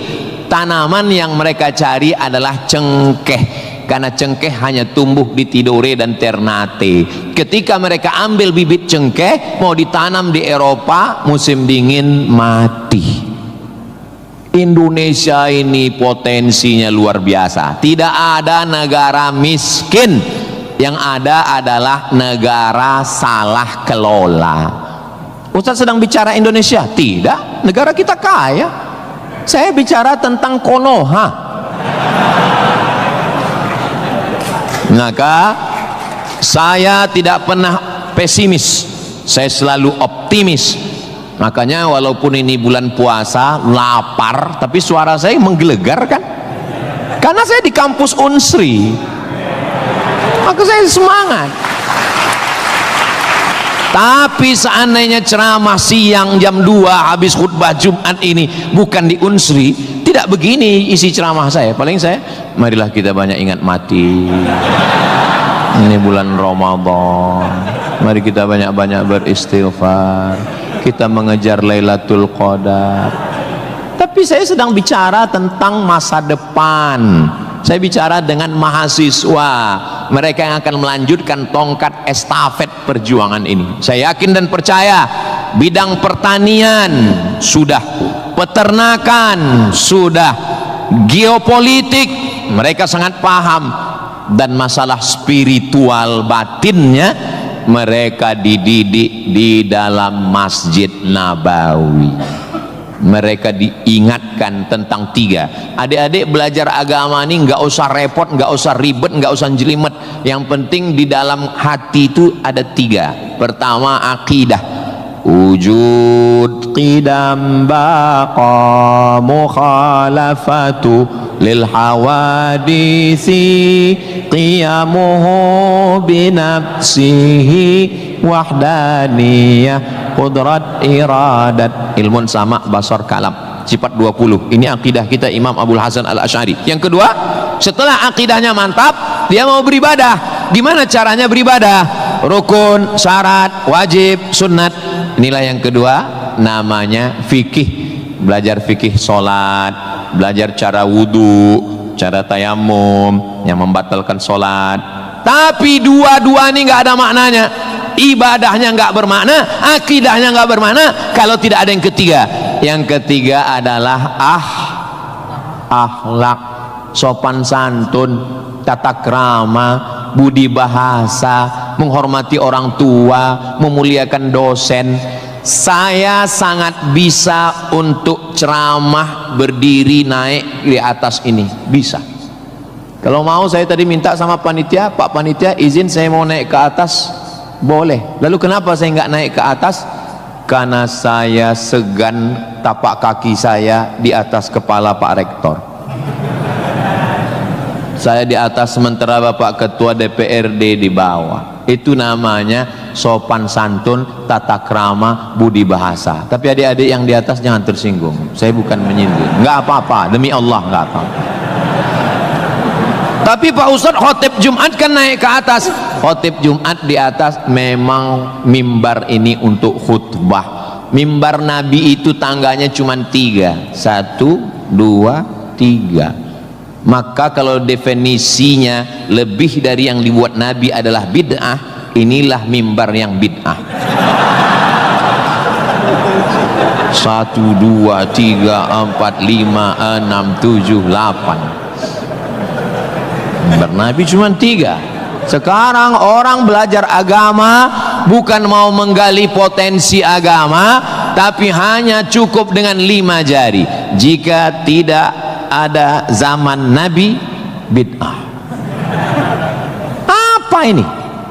Orang mondok 7 tahun, belajar lagi di Al-Azhar, belajar lagi di Darul Mustafa Yaman, belajar lagi di Al-Ahqaf, terbang Syekh Syafiq dari Qudratullah, terbang ke Yaman belajar agama, bahasa Arab, nahwu, sharaf, balaghah, mantik, bayat, ma'ani. Ada orang ngaji cuman 5. Kalau tidak dibuat Nabi, bid'ah. Hari pertama ngaji online, hari kedua mulai membid'ahkan orang lain. Ini pemiskinan ilmu. Masya Allah, sangat luar biasa tausiah yang sudah disampaikan oleh guru kita Al-Ustaz Abdul Somad. Sahabat beriman yang dimuliakan Allah, tetaplah di channel ini karena kajian ini belum selesai dan masih banyak lagi hal-hal menarik yang akan disampaikan oleh beliau. Mari kita lanjutkan kembali. Selamat mendengarkan. Dan orang-orang beginilah yang mau diadu domba. Jangan mau diadu domba, karena kita bukan domba. Maka siapa yang mau diadu domba, nanti disembelih waktu Idul. Saudaraku yang dimuliakan Allah Subhanahu wa taala. Jadi belajar agama itu penting. Kalau di universitas agama Islam memang dia ada pelajaran yang begitu banyak, tapi di universitas umum mereka belajar 2 SKS, 16 tatap muka, potong mid semester, potong pertemuan pertama, potong libur banjir, asap dan mati lampu. Hanya tinggal 5 pertemuan. Apa yang bisa diambil dari situ? Tapi saya optimis di Palembang, di Sumatera Selatan, orang tidak hanya ngaji di kampus, tapi juga ngaji di masjid. Bulan Ramadan ini pengajian penuh. Kultum subuh, kultum duha, kultum zuhur, kultum asar, kultum menjelang berbuka, kultum habis isya menjelang tarawih, tambah malam 10 terakhir kultum iktikaf. Maka ada namanya madrasah Ramadan. Kira-kira selesai Ramadan ini apa yang bertambah? Alhamdulillah Ustaz Somad, selesai berRamadan ini ada 5 yang bertambah. Apa dia? Berat badan, kolesterol, gula darah, diabetes, asam lambung. Mudah-mudahan selesai Ramadan ini kita sehat walafiat semuanya insyaallah. Ustaz Somad ceramahnya jangan lewat dari jam 2.30. Kenapa?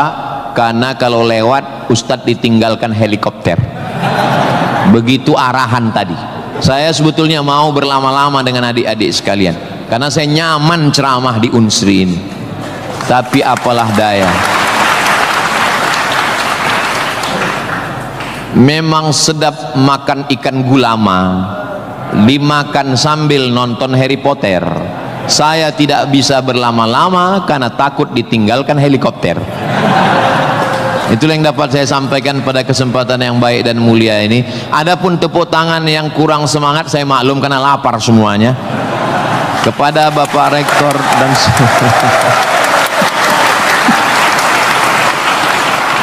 maukah Bapak Ibu memaafkan kesilapan dan kekhilapan saya? Di akhir majelis saya tutup dengan satu pantun penutup. Menangkap puyuh di Bukit Selasih. Thank you dan terima kasih. Assalamualaikum warahmatullahi wabarakatuh. Tadi dipesankan Ustaz langsung baca doa. Allahumma ja'al hadhil jami'ata jami'atan mubarakatan fiha. Ya Allah, jadikanlah Universitas Sriwijaya universitas yang penuh dengan keberkahan. Allahumma jazi asatidatina, berikanlah balasan terbaik kepada Bapak Rektor, Wakil Rektor, Dekan, Wakil Dekan, Ketua Jurusan, dosen-dosen kami ya Allah.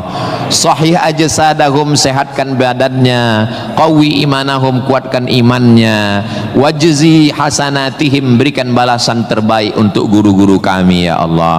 Allahumma hafaz abna'ana wa banatina, adik-adik mahasiswa-mahasiswi kami, jaga hati badan mereka dari fitnah akhir zaman ini ya Allah. Allahumma ja'al hadzal balada baladan amina, jadikanlah Sumatera Selatan Indonesia baldatun thayyibatun wa rabbun ghafur. Allahumma dafa'an al-ghala wal waba wal fahsya wal riba waz zina, selamatkan dari malapetaka, bencana, riba, zina, narkoba, perbuatan keji dan mungkar. Allahumma ansur ikhwanana al-mujahidin al-mustad'afina fi Palestin, tolong saudara kami yang sedang teraniaya di Palestina ya Allah. Rabbana taqabbal minna, terimalah salat kami, puasa kami, qiyamul lail kami, tahajud kami, zikir kami, khataman Quran kami. Wa tammim taqsirana, sempurnakan segala kekurangan kami. Waqtim bis salihati a'malana, tutup umur kami dengan husnul khatimah. Kama jama'tana fi hadzal majlisil mubarak, sebagaimana engkau kumpulkan kami di majelis ilmu di tempat terbaik, di waktu yang baik, dengan ibadah yang baik, kumpulkan kami nanti di surga bersama Nabi Muhammad sallallahu alaihi wasallam. Rabbana atina fid dunya hasanah wa fil akhirati hasanah wa qina adzabannar. Wa sallallahu ala sayyidina Muhammad wa ala alihi wa sahbihi wa sallam walhamdulillahi rabbil alamin. Taqabbalallahu minkum minna wa minkum taqabbal ya karim. Adik-adik jangan berdiri dulu, duduk. Saya dengan Pak Rektor dengan Civitas Akademika duduk di depan, lalu diambil fotonya dari sini. Soto bukan sembarang soto, soto dimakan di tengah laut, foto bukan sembarang foto, habis foto cepat diupload. Assalamualaikum warahmatullahi wabarakatuh. Alhamdulillahirrabbilalamin. Demikianlah tausiah yang sangat luar biasa yang sudah kita dengarkan bersama dari guru kita Al-Ustaz Abdul Somad. Tentunya banyak sekali ilmu, hikmah dan manfaat yang bisa kita jadikan pelajaran dalam kehidupan kita sehari-hari. Sahabat beriman yang dimuliakan Allah, mari kita doakan guru kita, semoga beliau selalu diberikan kesehatan dan dimudahkan segala urusannya. Dan buat sahabat semua yang sudah setia menyimak video ini sampai selesai, saya ucapkan terima kasih banyak. Semoga Allah Subhanahu wa taala senantiasa selalu melimpahkan segala rahmat dan karunia-Nya kepada sahabat semua. Selalu diberikan kesehatan, dimudahkan segala urusannya dan dilancarkan rezekinya. Amin ya rabbal alamin. Demikian yang dapat saya bagikan, kurang lebihnya mohon maaf. Sampai bertemu lagi di video berikutnya. Wassalamualaikum warahmatullahi wabarakatuh. Setelah kita mendengarkan bersama tausiah yang sangat luar biasa dari guru kita Al-Ustaz Abdul Somad, sekarang mari kita lanjutkan aktivitas kita masing-masing. Semoga apa yang sudah disampaikan oleh beliau bisa menjadi ilmu yang bermanfaat dalam kehidupan kita sehari-hari. Selamat beraktivitas buat sahabat semua dan sukses selalu. Sampai bertemu lagi di video Ar-Razzaq 313 berikutnya. Wabillahi taufiq wal hidayah. Wassalamualaikum warahmatullahi wabarakatuh. Bismillahirrahmanirrahim. Assalamualaikum warahmatullahi wabarakatuh. Alhamdulillahirrabbilalamin. Wassalatu wassalamu ala asyrafil anbiya wal mursalin Sayyidina Muhammadin wa ala alihi wa sahbihi ajma'in, amma ba'du. Sahabat beriman yang dirahmati Allah, syukur alhamdulillah kita bertemu lagi di channel Ar-Razzaq 313. Pada kesempatan yang berbahagia ini, saya mengajak kita semua untuk bersama-sama mendengarkan tausiah yang sangat luar biasa yang akan disampaikan oleh guru kita Al-Ustaz Abdul Somad. Tentunya banyak sekali ilmu, hikmah, dan manfaat yang bisa kita jadikan pelajaran dalam kehidupan kita sehari-hari. Berikut ini, mari kita sama-sama dengarkan isi tausiah beliau. Selamat mendengarkan. Sebetulnya yang dicari Donald Bebek itu apa? Sampai jam 12 malam masuk ke kamar tidur Maduro, Presiden Venezuela, yang lagi sedang tidur di samping istrinya dicomot oleh Donald. Sebenarnya Amerika cuman mencari satu, nyari minyak. Karena Amerika memang adidaya, betul. Amerika memang kaya, betul. Tapi Amerika nggak punya minyak, maka dia mesti ngambil Venezuela. Tapi minyak Venezuela ini juga nggak aman, maka dia perlu minyak yang aset paling besar di dunia. Di mana itu? Iran. Itu enaknya ceramah di Unsri ini, nyambung. Bagaimana saya bilang Iran? Dulu nama presidennya Reza Pahlavi, bisa diatur oleh Amerika, tapi kemudian datanglah pemimpin spiritual namanya Ayatollah Khomeini tahun 79 tahun 80, maka semua perusahaan Eropa, Amerika stop, nggak boleh masuk. Akhirnya dia diembargo selama 46 tahun. Gimana cara dia bisa hidup 46 tahun? Jual minyaknya kemana? Amerika nggak mau beli minyaknya, Eropa juga nggak mau. Kenapa Iran tetap bisa tumbuh? Dia jualnya ke Rusia dan Cina. Ada ilmu khusus yang mengkaji ini. Ilmu apa namanya? Geopolitik. Geo dunia, politik. Jadi politiknya bukan antar pilkada kabupaten, tapi geopolitik dunia. Maka Ayatullah ini mesti digulingkan. Meninggal Ayatullah Ruhollah Khomeini, digantikan penerusnya namanya Ayatollah Ali Khamenei. Khamenei mesti dibunuh karena dialah pemimpin spiritual. Maka diserang, akhirnya meninggal. Mereka lupa, Amerika lupa. Dia sangka kalau kepalanya dipotong ini mati. Mereka lupa bahwa Iran pernah berperang 8 tahun dengan Irak. Siapa yang membiayai Irak waktu itu menghantam Iran? Amerika. Siapa yang disuruh menghabisi? Saddam Hussein. Saddam bantai. Sebetulnya itu latihan perang. Maka ketika dihajar, menurut Donald Trump 4 hari saja untuk menyelesaikan Iran. Begitu 4 hari tidak selesai, dia ngajak genjatan senjata. Lalu apa jawab Iran? Kau yang memulai, kami yang mengakhiri. Begitu jantannya. Kalau mau ambil minyak Venezuela, tumbangkan Maduro. Kalau mau ambil minyak Irak, tumbangkan Saddam. Kalau mau ambil minyak Libya, tumbangkan Gaddafi. Maka Gaddafi tumbang, Saddam tumbang, Ayatollah tumbang, Maduro tumbang. Kalau mau ambil minyak Indonesia, nggak ada bawa-bawa Islam. Universitas Sriwijaya, tapi isinya sangat Islami. Mahasiswanya belajar di masjid, mahasiswanya dipisah laki-laki dan perempuan, yang laki-laki di depan, yang perempuan di belakang, sehingga yang mahasiswa nggak bisa melirik mahasiswi, dan mahasiswi pun hanya bisa melihat tengkuk mahasiswa. Jadi nggak akan ada istilah pacaran di dalam masjid. Di luar kita nggak tahu. Mudah-mudahan Allah menjaga adik-adik semua. Bagi yang sudah daftar dan lulus belajar di Universitas Sriwijaya, ini nikmat yang terbesar. Syukuri dengan ucapan Alhamdulillahi Rabbil Alamin. Dan kita berterima kasih kepada orang yang mengajarkan kita cara bersyukur dengan berselawat untuknya. Allahumma sholli ala Sayyidina Muhammad wa ala ali Sayyidina Muhammad. Ini kampus luas sekali. Saya tadi dibawa dari sholat Masjid Polda pergi ke parkir helikopter. Lalu saya sebenarnya mau cerita bahwa saya naik heli, itu aja sebetulnya. Iya, kadang orang cerita mutar-mutar, substansinya sulit dipahami. Kenapa kita mesti naik heli? Ini kampusnya Ustadz kalau lewat tol lebih kurang 40 menit dari kota Palembang. Kenapa kampusnya mesti jauh?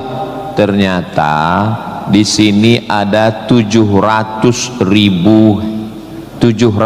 hektar kampus yang begitu luas, dan di sini tidak hanya manusia, monyet pun jumpa tadi. Jadi kampus itu idealnya memang begitu. Jangan sampai fakultas pertanian nggak pernah megang tanah, beternak ikan di atas kertas. Fakultas peternakan, fakultas perikanan, tapi nggak pernah megang ikan, hanya presentasi makalah. Begitu lulus kerja jadi teller di bank, nggak nyambung. Maka di sini praktek. Tadi saya diberitahu oleh Bapak Ketua HIPMI, Ustadz Somad, ini tempat praktek pertanian. Masya Allah, negara kita ini, kami dari atas tadi, gemah ripah loh jenawi, tongkat dan batu jadi tanaman, hijau untayan katulistiwa, tapi berasnya impor. Kenapa? Padahal tanah begitu luas. Menunggu sarjana-sarjana pertanian dari Universitas Sriwijaya. Begitu. Kenapa enggak kita tanam? Kalau kita tanam otomatis tanah kita berkah. Kalau sudah dia nanam padi, pasti dia malam berdoa sama Allah, tumbuhkan padiku, berkahkan rezekiku, turunkan hujannya. Kalau sudah ditanam, otomatis ekonomi bangkit, orang akan bekerja, otomatis padi tadi akan dibawa ke kilang padi untuk mengupas kulit padi jadi beras. Berasnya diperdagangkan, diniagakan di pasar-pasar hidup. Tapi tidak semua orang mau.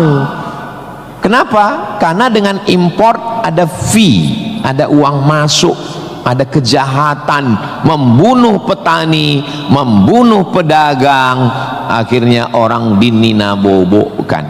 Jadi solusinya apa? Solusinya semua mesti berangkat dari kampus. Kampus apa? Kampus Universitas Sriwijaya. Ustadz beberapa kali nih nyebut Universitas Sriwijaya, dia memang setiap 5 menit sekali disebut. Terus kalau orang belajar di Universitas Sriwijaya ini, Ustadz Somad dapat apa? Saya dapat amal jariah dari alumni-alumni yang membangun Indonesia menuju Indonesia Emas 2045 insyaallah. Universitas Sriwijaya bukan swasta, negeri. Orang berbondong-bondong nasional dari Sabang sampai Papua mau daftar ke sini. Yang sudah lulus alhamdulillah, yang belum lulus berusaha, bertawakal, berdoa insya Allah. Enggak lulus innalillah. Sudah lulus belajar, banggakan orang tua. Enggak usah dulu matanya jelalatan lirik sana lirik sini, nembak cewek enggak diterima, cinta ditolak, kapak bertindak.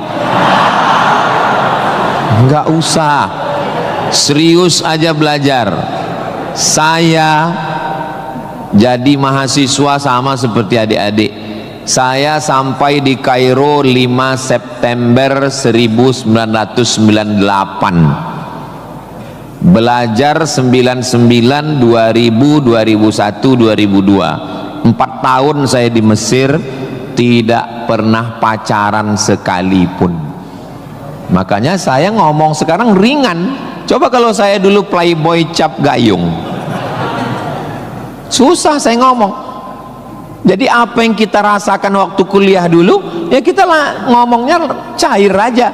Adik-adik jangan pacaran, yang penting kualitas belajar, sibuk menyibukkan pikiran untuk belajar. Terus Ustadz dulu nggak pacaran itu gimana ceritanya? Mahasiswa Indonesia 2400, yang laki-laki 2100, yang perempuan 300. Saya termasuk yang tereliminasi, kalah dalam persaingan. Tapi kalau kita kalah dari satu sisi, jangan kalah dari sisi yang lain. Saya alhamdulillah untuk masalah pacaran mungkin saya kalah. Saya bukan petualang, saya kurang suka adventure. Tapi dalam masalah belajar saya serius. Di Al-Azhar tidak pakai sistem SKS, dia pakai sistem paket. 1 tahun ada 14 mata kuliah, tambah 2 juz hafalan Quran, dan dibagi 2 termen, 7 termen awal, 7 termen 2. 14 mata kuliah, kalau nggak lulus 3, ulang setahun. 3 mata kuliah itu hanya diulang dalam setahun, habis umur. Maka saya berusaha belajar pagi, petang, siang, malam, tetap tidur dan makan. Dan akhirnya saya selesai S1, masuk bulan September. Saya selesai S1 bulan Juli, saya selesaikan S1 saya 3 tahun 10 bulan. Selesai 3 tahun 10 bulan. Belajarnya bahasa Arab, diktatnya bahasa Arab, dosennya orang Arab. Maka saya kalau ketemu sama mahasiswa, saya tanya, semester berapa? 4 Pak Ustadz. Tapi mukanya kok tua kali. 14 Pak Ustadz. Kok bisa kamu sampai semester 14? Dosennya orang Indonesia, diktatnya bahasa Indonesia, referensinya Indonesia, campur Inggris dikit, makalah bisa campur AI. Kenapa kuliah bisa begitu lama? Apa kuncinya Ustadz, kenapa kuliah bisa cepat? Kuncinya simple aja.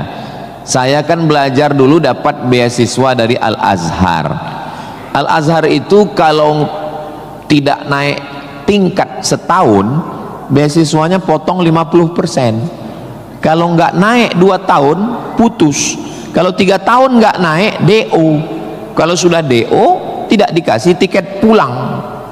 Siap-siap membuat rakit dari Sungai Nil ke Sungai Siak. Jadi yang membuat saya serius belajar itu adalah karena takut nggak makan dan takut nggak dapat tiket pulang. Jadi saya juga terlalu muluk-muluk. Saya nggak berani juga menasihati adik-adik. Saya belajar serius karena takut kepada Allah. Dulu kita nggak begitu. Ya itu. Makanya kalau ada mahasiswa, Ustaz Somad, ya, tolong saya kasih tips biar supaya serius belajar dan nggak pacaran. Saya bilang, cewek itu mau sama kau karena kau berduit. Kalau kau nggak berduit, nggak ada cewek mau. Kalau ada juga cewek mau, kau nggak berduit, dia tetap mau. 2 kemungkinan. Pertama, memang kau bertuah. Yang kedua, cewek itu bodoh. Iya, kan bodoh itu. Udah jelas laki-laki nggak ada duit, mau juga dia. Pelet apa yang dia pakai? Dari semester 1 pacaran, semester 2 sampai KKN, bonceng sana bonceng sini, pergi sana pergi sini, pacaran 5 tahun, ditinggal pas lagi sayang-sayangnya.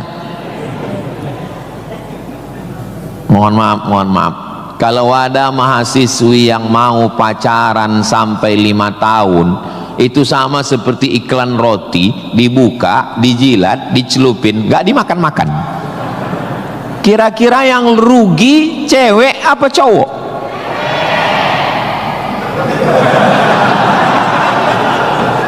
Kalau sudah tahu rugi masih mau pacaran, berarti itu IQ-nya di bawah rata-rata. Itu pasti nggak lulus di Unsri itu. Di Universitas Sriwijaya ini orangnya cerdas secara intelektual dan cerdas secara spiritual dan cerdas secara emosional. Cinta, benci, marah, sayang, kecewa, bahagia, itu semuanya adalah emosional. Bahwa kamu jatuh cinta, kalau ada mahasiswa jatuh cinta sama mahasiswi, bersyukurlah, berarti kau nggak homo. Tapi ketika cintamu itu mengalahkan prestasi studi, ingat, orang tuamu bersusah-susah di kampung, kepala jadi kaki, kaki jadi kepala, dia bertani sawah di kampung. Pagi waktu dia mau pergi ke sawah, masih bisa dibedakan mana bapakmu, mana sapi. Begitu pulang sore, sama bentuknya. Tiba-tiba kamu di kampus menjadi foto model, menjadi, nggak usahlah diteruskan, menyakitkan hati. Kenapa ceramah Ustaz Somad ini kok menyinggung saya terus ya? Kunci mendengar ceramah Ustaz Somad itu satu, jangan tersinggung. Ada beberapa orang tersinggung, pulang meninggal.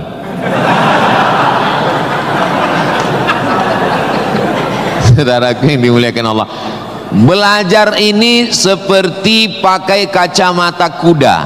Jadi waktu belajar dulu pakai kacamata kuda, jangan tengok kanan, jangan tengok kiri, fokus ke depan, tentukan arahmu, maka alam semesta akan membantu. Tentukan targetmu, mana last destination, stasiun terakhir yang mau ditarget mana. Setelah itu langkah kena kakimu, karena kau bertuhan, serahkan pada Allah. Bismillahi tawakkaltu ala Allah, la haula wala quwata illa billah. Ustadz dulu cita-citanya apa? Cita-cita saya selesai S1, habis itu saya S2, habis itu saya S3. Setelah saya doktor, saya mau jadi dosen, dan setelah nanti dapat duit, saya mau membahagiakan orang tua. Cita-cita saya nggak banyak. Nggak ada cita-cita saya dulu diundang memberikan kuliah umum ke Universitas Sriwijaya, naik helikopter. Nggak ada sama sekali. Nggak terpikir di kepala saya. Nggak ada terlintas. Cita-cita saya simple, singkat aja. Yang penting kuliah S1, S2, S3, habis itu doktor, jadi dosen, pulang ke kampung, ngajar, membahagiakan orang tua. Makanya waktu saya kuliah di Maroko, saya anak pertama, adik saya anak kedua. Kami cuman berdua, adik beradik, saudara kandung laki-laki dua-duanya. Kata adik saya mau nikah. Saya tunggu kamu pulang selesai S2 di Maroko atau gimana? Saya bilang kau nikah aja duluan, karena aku nggak jelas tanggalnya nih kapan. Pulang pun aku belum tentu nikah. Aku masih banyak cita-citaku. Aku masih selesai S2, aku mau S3, aku mau jadi dosen, aku dapat uang, bahagiakan. Kau kalau mau nikah, nikahlah duluan. Jangan terhalang karena aku. Alhamdulillah adik saya menikah duluan. Anaknya sekarang sudah gadis, anak perempuan pertama, dan sekarang sudah belajar di Al-Azhar Kairo, Mesir. Jadi kita bagi-bagi. Kau bahagiakan dengan ibu punya cucu, dan aku membahagiakan dengan kuliahku. Nah, jadi kalau kita mau kuliah, jangan juga kita halangi adik-adik kita yang mau nikah. Nah, jangan sampai kita mau S2, S3, S teler, S cendol, S doger, S Bandung, sampai yang di bawah-bawah ini terhalang, terkendala. Nah, tapi insya Allah adik-adik semua sesuai dengan apa spesialisasi kita. Jangan belajar di tempat yang kita nggak minat, nggak suka, akhirnya kita menderita. Kita udah nggak suka bidang ini, tapi karena terpaksa akhirnya menderita, stres, depresi, mati. Apa yang suka? Ini Pak Ustadz, anak saya ini dari kecil memang saya lihat kemana-mana bawa martil Pak Ustadz. Masuk fakultas hukum, jadi hakim konstitusi. Insya Allah. Nggak lulus Pak Ustadz, jadi tukang. Mohon maaf Pak tukang, jangan tersinggung. Karena masjid ini selesai juga karena ada tukang. Anak saya ini kemana-mana bawa jarum suntik Pak Ustadz, fakultas kedokteran. Nggak lulus, pecandu narkoba. Nah, jadi kemana arah kita? Ustadz Somad dulu biasanya anak itu dari kecil sudah kelihatan itu bakatnya kemana. Saya tanya sama emak saya, aku mak dulu kecil kemana arahku? Kau dulu, kata emak saya, kalau kusuruh beli gula sama beli minyak ke warung nggak pulang-pulang. Kenapa? Cerita sama orang di warung itu, cerita. Kalau lagi keluar main dulu itu, kalau masuk kelas jam istirahat itu dulu namanya keluar main. Bapak dulu gitu juga? Berarti udah tua. Anak sekarang nggak tahu, sebaya kita berarti sama-sama 28 tahun. Masalah umur ini kan bukan masalah angka, tapi masalah rasa. Saya terus terang, kalau di tempat lain saya ceramah saya merasa tua, tapi di Unsri ini rasa semester 7 ini sekarang. Nah, itu maka saya memang minta itu kepada Ustadz Kemas Ali, tolong kalau saya datang ke Sumatera Selatan 5 unsur mesti tercapai. Saya ada ceramah di kantor, alhamdulillah tadi sudah di kantor polisi. Tolong bawa saya ceramah di tanah lapang, tablik akbar supaya semua masyarakat dapat. Yang ketiga ceramah di masjid supaya ada pengajian yang betul-betul ngaji, biasanya subuh. Yang keempat adalah ceramah di spesialisasi. Kadang ceramah di IDI, Ikatan Dokter Indonesia, ceramah di PRADI, Persatuan Advokat Indonesia. Kemudian satu lagi di kampus. Kenapa saya minta kampus? Karena kampus ini masa depan. Kalau panti jompo itu masa lalu. Ustaz jangan disebut jompo. Kami di sini ada juga yang tua. Saya tidak ada melihat orang tua di sini. Ini hanyalah anak-anak muda yang terjebak di tubuh yang tua. Jadi sebetulnya masalah tua dan muda itu adalah masalah semangat dan perasaan. Kalau semangatnya muda, perasaannya muda, maka disebut dia dengan sumpah pemuda. Padahal yang bersumpah itu orang tua. Tapi karena dia semangat, memang luar biasa Masjid Nabawi Unsri ini. TV-nya 4 di kiri, 4 di kanan. Luar biasa katanya. Kadang kita ceramah di beberapa masjid itu kecil aja TV-nya. Ini sampai 4. Ini menunjukkan anggaran untuk kampus ini memang hebat. Itu luar biasa. Jadi kalau ada orang mengatakan bahwa Sumatera Selatan itu bawahnya itu banyak emas, memang datanglah ke Unsri. Memang terbukti atapnya pun emas. Enggak salah itu Pak Ketua HIPMI. Memang banyak emas yang perlu digali di Sumatera Selatan ini, dan Unsri sudah mewujudkannya di atas. Siapa yang bisa melakukan bukan eksploitasi, tapi menggali potensi yang ada di alam ini, itu adalah mahasiswa. Inna fi khalqis samawati, dalam penciptaan langit, wal ardi, penciptaan bumi, waqtilafil laili wan nahari, perputaran siang dan malam, la ayat, itu semua adalah ayat-ayat. Apa yang kau tahu tentang ayat? Ayat kursi Pak Ustaz. Apa yang kau tahu tentang ayat? Ayat Al-Quran Pak Ustaz. Apa yang kau tahu tentang ayat? Ayat-ayat cinta Pak Ustaz. Ayat semesta. Inna fi khalqis samawati, penciptaan langit, dipikirkan dengan akal, muncul ayat, namanya ayat kauniyah, ayat semesta yang dikaji satu fakultas khusus, namanya fakultas astronomi, bukan astrologi. Yang perlu dipelajari itu astronomi, bukan astrologi. Kalau yang astrologi itu Anda lahir bulan April, bintang Anda Taurus. Jangan jatuh cinta dengan Pisces. Karena kalau ikan jatuh cinta dengan kambing, nanti tinggalnya di mana? Buang-buang waktu aja itu, nggak usah dikaji. Tapi ketika berpikir tentang astronomi,